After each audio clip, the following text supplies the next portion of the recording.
employee shall not solicit any patients, customers, vendors, employees of employer for a period of 2 years.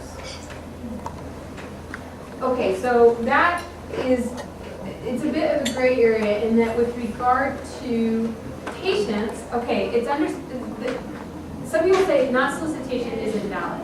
Other people will say that it is valid because you necessarily, in soliciting patients, you're necessarily using the trade secrets of the employer to do that. Like, you didn't actually just know that Dave Jones was a urology patient because it came to you in a dream. You know that Dave Jones was a urology patient because you worked for that practice and he came through the door and you treated him. So you wouldn't be able to contact him after your termination were it not for the fact that you discovered through the patient schedule and your work at the clinic that Dave Jones needed urology services, right? So that's a pretty strong argument. On the other hand, as a physician, you are bound not to abandon your patients. So those things are intentional, right? They don't want you rating their patients, coaching their patients, and you don't want to abandon your patients. So what I would recommend for dealing with this is to insert into the contract, it's almost never there, but insert into the contract language that says, upon termination, the practice shall draft a mutually agreeable notice to patients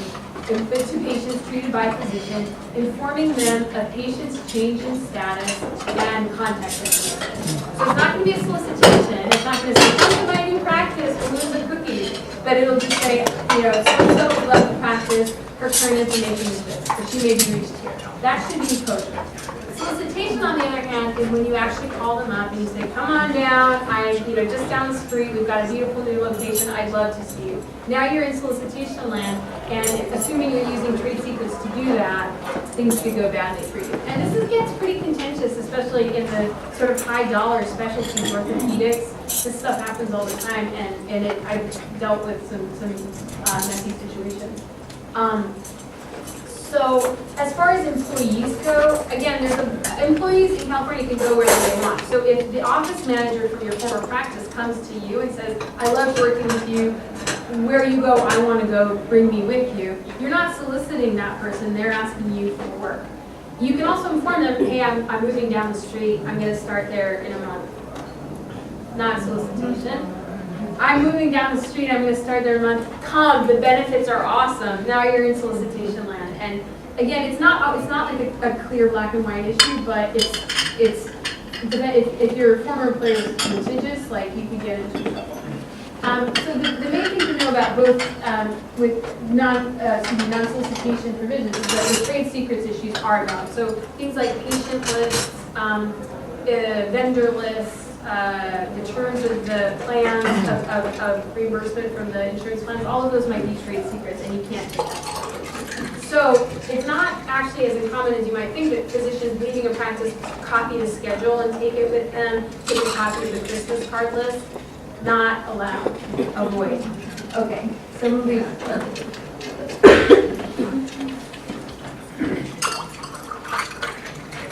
Every once in a while in a contract you'll see a provision about liquidated damages, which basically says if you breach this contract, it's going to be hard for us to estimate our actual damages, so you're just going to owe us $30,000. Those kinds of provisions may be enforceable, but they have to be reasonable. The damages actually have to be difficult to ascertain. It's not a slam dunk. What you should know, though, is that if that kind of language is in a contract, and the employer thinks that they've got $30,000 out there waiting to be collected in the form of liquidated damages, they might just go ahead and try to enforce it. So when you see those kinds of terms, if it's money connected to non-competition, if it's money connected to liquidated damages provisions, again, the provision itself may not be enforceable, but the employer may go after it because they think that there's money to be gained, and they're mad at you. So be aware of liquidated damages clauses. They have the burden is on the employer to prove that it's valid, but nonetheless, they might send you a scary letter. Okay. So in terms of allocating your efforts, and particularly in your first contract, now how much room you have to negotiate will depend a lot on with whom you are negotiating. Kaiser doesn't change their contracts very often. Smaller medical groups may be much more likely to change their contract. If you bring with you special skills or abilities, if you speak, if there's a large Filipino population and you speak Tagalog, that's a good, that's to your benefit, right? That they may be more willing to modify the contract because they really want you to come. So if you've got smaller groups, more likely to change things, bigger groups, less likely to change things. Nonetheless, keeping that in mind, the places where I would encourage you to focus in on and at least get clarity are on your schedule and coverage. How much are you going to be expected to work and when? And not necessarily like a super rigid schedule, but the main things are you want to know what are regular business hours, is this fair? If I need to make modifications, is that possible? Or is this pretty lockstep? Malpractice insurance is huge. Make sure you know if you've got claims-made insurance, occurrence-based insurance, and in the case of claims-made insurance, who's responsible for tail? That's important. I would, back to the overpayments thing, get that out of the contract if you possibly can, or at least narrow the language so that you're only responsible for an overpayment if you totally screw up. And similarly with indemnification provisions, you want to make sure that those are mutual because you don't want to be responsible if somebody trips on the carpet.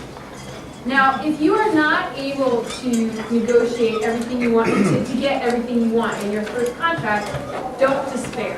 Because a lot of times, it's much easier to negotiate once you're a known quantity. So once you've been there for a year or 2 years, you're in a much better position to get what you want. So a lot of, I encourage people to view the contract negotiation or discussion process as a relationship building exercise. So you don't want to lead talking about money. You don't want to lead with extra demands. You want to think about how you can build a relationship in the process. And then in the initial year of work, you want to do your best work so that if there are things you want to change, you can get them changed. So you should, we can move to the next slide. I would encourage you to make a note of when your contract is due to terminate, and oftentimes it'll say it automatically renews, or it'll say, if you want to make any changes, you need to give us 60 days notice. So mark your calendar, and if it doesn't say anything, mark your calendar anyway, so that you 60 days before your contract is due to be renewed or terminated, you take another look at it and see if you want to renew it, if you want to change the term, and you'll be hopefully in a much better position to do that because they'll know you, they'll trust you. They will not have to invest money in recruiting somebody new because nobody likes that. It's nerve-wracking. And you'll be better able to get what you want. So in the meantime, I would encourage you to get as much information as you can about what your peers are looking at in terms of their contracts, salaries, benefits, and so on, and go forward with confidence. But at the very minimum, read the contract. And again, you'll be ahead of like 60% of the people who sign employment contracts. So we're not going to talk about family leave and stuff like that because I need to wrap up. But if you do want to talk about parental leave or maternity leave, let me know. And there's also just a lot of good information, but the bottom line on family leave is that California is better than most other states in the country. We're not at Sweden levels yet, but their benefits are much better for parents, both birthing and non-birthing parents in California. So I hope this has been helpful. Feel free to get in touch with me if you have questions, and best of luck to you all.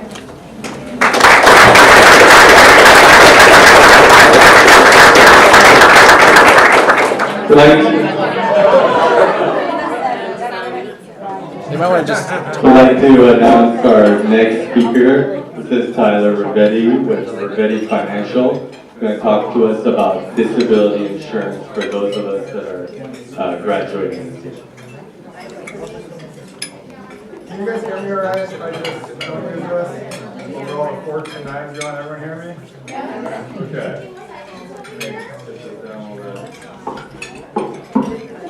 Absolutely. Right, Just one moment. We're going? Okay. I'm going to talk to you guys really briefly. I'm not going to talk for long. Mostly about disability insurance. So as I'm going through this, if you guys have questions, if you want to raise your hand, stop me, throw something at me, preferably a piece of bread, not like a knife or a fork. That flying up here. But you have some handouts in here. Before I get going, actually, please don't forget you have a sign-in sheet to do that, and also the evaluation form that's in the packet that you got. And I have a couple handouts in that packet for you also. This first one here, the House Staff Disability Insurance Program, that's going to be for Harvard and USC. So if you're from California or St. Mary's, kind of ignore this first form, it's not gonna apply to you. But how many people are from USC here? Yeah. All right, hands down, how about from Harvard? Woo! What the heck is Harvard? Okay. Most teaching hospitals are going to provide you with disability insurance during your training, and almost always the hospital can provide it for you. They're going to pay the cost. Does everyone know what disability insurance is? Anyone that doesn't? Okay. Really quick overview of what it actually is. If you are hurt, you are sick, think of your patients. Okay, they're laying up in the hospital, they can't work. How do they pay for anything? How do they pay their mortgage? How do they pay their bills? How do they put food on the table for themselves and their family? Disability insurance simply means you continue to receive a paycheck in your mailbox every single month. So, as a doctor, what can disable you guys is very different than what can possibly disable something like, myself, for example. You have a little shake in your hand, you're probably not going to be able to work for too long. Me, it's more of a nuisance. If you're cutting someone open, your hand's shaking, probably not going to be doing that for too much longer. So, disability insurance, you want to make sure you have the right type of policy. And it's called a specialty-specific policy for own occupation. Has anyone heard that term before? Does anyone have their own disability policy? Nobody? That is so surprising. Okay. So, individual disability policy, you want to make sure it's own occupation, specialty specific. So if you are a surgeon, you can't do surgery, you're disabled. If you are a psychiatrist and you can't do psychiatry, you're disabled. It protects you in your specific medical specialty. So you spent hundreds of thousands of dollars and probably 30 years in school, unfortunately, to do what you want to do. That's what it's going to protect. So again, you can't do your specialty if you're disabled. Even if you go open up a business, you're making $20 million a year, it doesn't matter. The right type of disability policy is still going to pay your benefit just for being unable to perform your specialty. Other types of policies are not going to do that. If you do end up going back to work, even if you don't go back to work, and you are capable of going back to work, some policies won't pay you. Okay, there are only 4 companies in California that a physician is going to want to look at. Guardian, Standard, Principal, and Ameritas. Okay, those are the only 4 companies. If someone comes to you and says, look at a Northwestern policy or a Mass Mutual policy, they're great if you're an attorney or you do what I do, but they don't offer the right type of language in the policy for physicians. What matters most at the end of the day is what's actually written in the contract. Does that sound right, Laura? Okay. A disability policy, a life insurance policy, it's a contract between you and the insurance company. What matters is what's actually written in it. You want to make sure, first of all, whoever's helping you with that, they're not coming to you from a specific insurance company. Microphone? That's not doing what you're doing. Is this all right? Does feel up?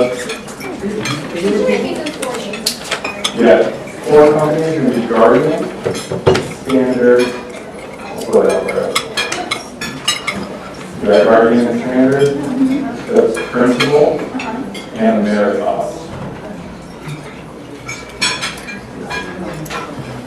Does disability insurance include any of the benefits and standards? Sometimes it is, so if you go to Kaiser, they'll offer you the first 3 years, typically 3 years, so we can partner. It's a long option of taking it or not taking it. Once you become part of Kaiser, it's automatically provide for you. There's a very big problem though with relying on just a group disability plan. So you go into a group, typically group disability plans are much more watered down than an individual disability policy. Individual coverage is going to be the strongest language in the policy. And you didn't mention the American Medical Association's insurance policy in those 4 entities, so is there a reason why you didn't do that? So group disability coverage that employers offer and association plans, they're going to be group contracts. So There's a lot of things that is inherently wrong with that. First of all, you don't own the policy. Either your employer owns it, or your association owns it. All you get is a certificate. Okay, rates aren't guaranteed. Typically, it provides a percentage of your income. So if you go into Kaiser, for example, I think it's 50% of your income up to a maximum of, call it 15,000. Some will do 60,000 up to a maximum of 10,000. If your employer pays for that coverage for you, it's 100% taxable. They're going to deduct that business expense, any benefits you collect, they're going to be taxed for you. So if you get automatically just 60% of your income, you've already taken a 40% cut. Then you have to be taxed on top of that, you're probably going to wind up with about 40% of your income. As part of the claim and definition of disability, group coverage is not a true specialty specific policy. A lot of these types of group plans, they will define your occupation as how it's performed in the national economy. So if you are a surgeon, but you can't do surgery, but you can go set up, shop at a minute clinic, do something under the scope of your medical license, it's much more difficult to collect on a group disability exam than an individual policy. So the individual policy, we can say, you're disabled if you can't perform substantial material duties under your regular occupation. And your regular occupation is then defined somewhere else in the policy as your specific medical specialty. So there's a lot of different types of language and definitions in these policies, and your policies is so that kind of answer it?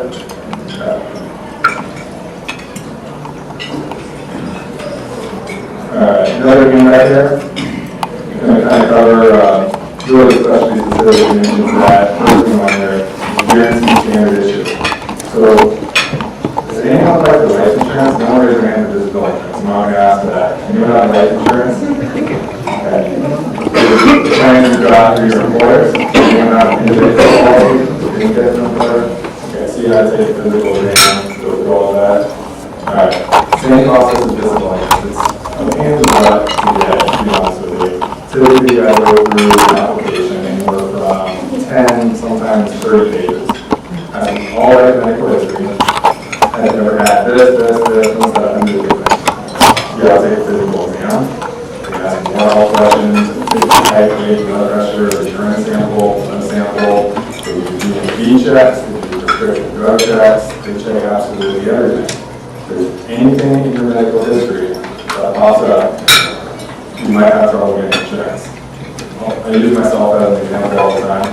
I don't qualify for physical insurance. My whole residents get it every day, but I can't get it for myself. I had migraines since I was a little kid, kidney stones since I was 16, I had surgery on my right eye, double at one point. I got 2 fractures in my back, I got a disc in my back. I go to the doctor, and my doctor says, you're healthy, you're doing fine.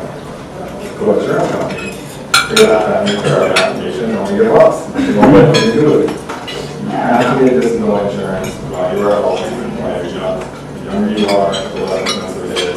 Really, the only time you actually can get it is while you're healthy. If you wait, anything changes in your health, you took something for stress, anxiety, and medicine 5 years ago, that and come back to cause a problem. Of course, we're in Los Angeles, everybody takes something for stress and anxiety. So companies are getting more used to it, but they still don't like it. At certain hospitals, there's something that's called a guaranteed standard issue plan, which means you can get disability insurance without going through a physical exam, without releasing your medical record, without releasing health insurance. Okay. For example, at Harvard and USC, there was a plan with through standard where you get up to $15,000 a month in disability insurance without going through that. You wind up with the same exact policy as someone else who goes through that whole underwriting process. You're really going to come doing that and going through that process and you get the same policy that is really just another risk of applying to your client. So at Harvard and USC, that plan is now done and in place with a principal plan. We're also working on another plan on top of that, it's going to be the argument, where you can hopefully get up to about $10,000 a month, and we're going to do that in some other hospitals. So hopefully it will be eventually at every CIR site. It's going to be at something in New York, right down here, we're looking at mostly Harvard, USC, and then eventually we'll call it that and more on. So whoever you're talking to, if you You don't talk to us, you go somewhere else, sit them down, you don't know where you're going with you. Make sure they understand, make sure you know exactly what options are available to you. Not everyone has access to certain discounts, certain guaranteed plans. You see time and time again, you'll sit down with someone, for example, at USC, Harvard, you have exclusives on certain guaranteed plans. You go talk to someone else, they say, do this plan, it's going to be the best one for you. Of course, they don't tell you about these other plans because they don't have access to it.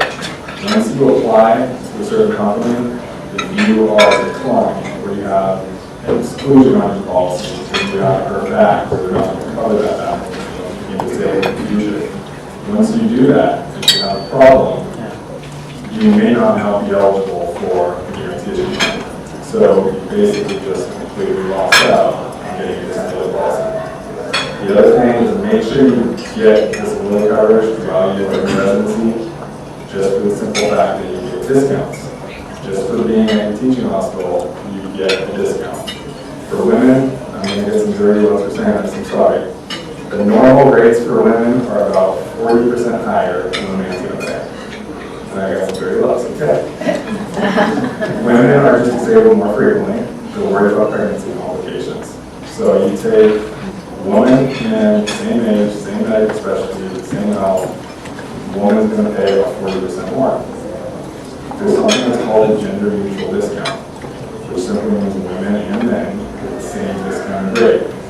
You're only eligible for that while you're at a teaching hospital opposite. As long as you get a policy, that discount will stay on it indefinitely. Once you leave the hospital, you're on practice, from state to state, doesn't matter where you go, that policy, that discount is always going to stay on it. So we have residents coming to us 2 to 3 months after they finish. Got one person coming in a year after they finish. Said, okay, that plan we spoke about, I want to go to that now. And unfortunately, I got to give some bad news. So, okay, she's been gone for a year. We're no longer at the teaching hospital. You can get it. So, with that, it's important to start making arrangements for all these things now before you finish. I can't tell you how busy we get in June. Right? It's insane. Last week, we get phone calls, midnight before they finish. Okay, you can do this now. The process of getting disability insurance takes typically anywhere from 6 to 8 weeks. If you have any medical records like a hydrant, probably can take a lot longer than that. And it takes very long to just release records, very back up to that. So make sure you have adequate time to start making arrangements for it now.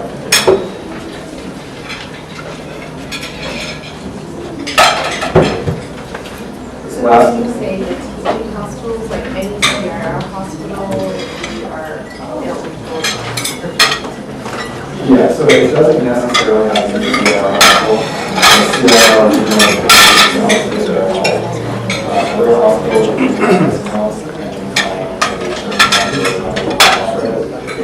our CIR hospital it's a lot easier to get they know you're part of CIR, there's such a large group. When insurance companies are worried about something like adverse selection, where you put in these types of plans like a guarantee issue, only unhealthy people go through it. With regard to CIR, thousands of residents get together, they know they're getting some unhealthy people, so they're also getting people that are really qualified. So CIR hospitals are easier to get certain benefits.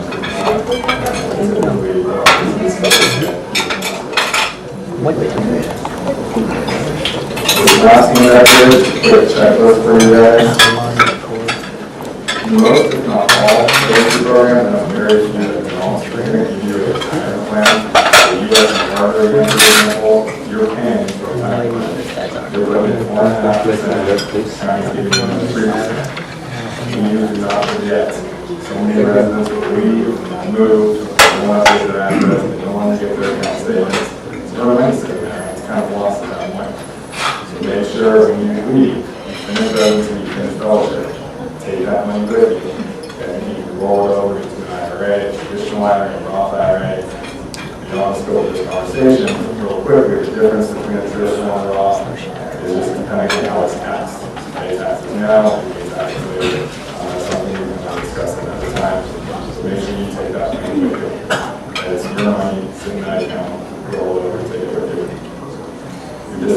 incident, make sure you can that. Unfortunately, the hospital is taking care of you forever. As soon as you're gone, you're gone. The health insurance, make sure you have that squared away. You're not going to get health insurance where you're going, you're going to get reactive coverage, so it's your options for continuing insurance and review malpractice, and of course, review contracts. If you're going to be working with someone for the next 5, 10, 20 years, you want to make sure you're going to be happy. Talking to contract, or excited, and talk to you. So, call Laura, talk to her. So, this kind of contract is really, unfortunately, it happens. Everybody just wants to sign it, done with it, and go over this, and how to look at it.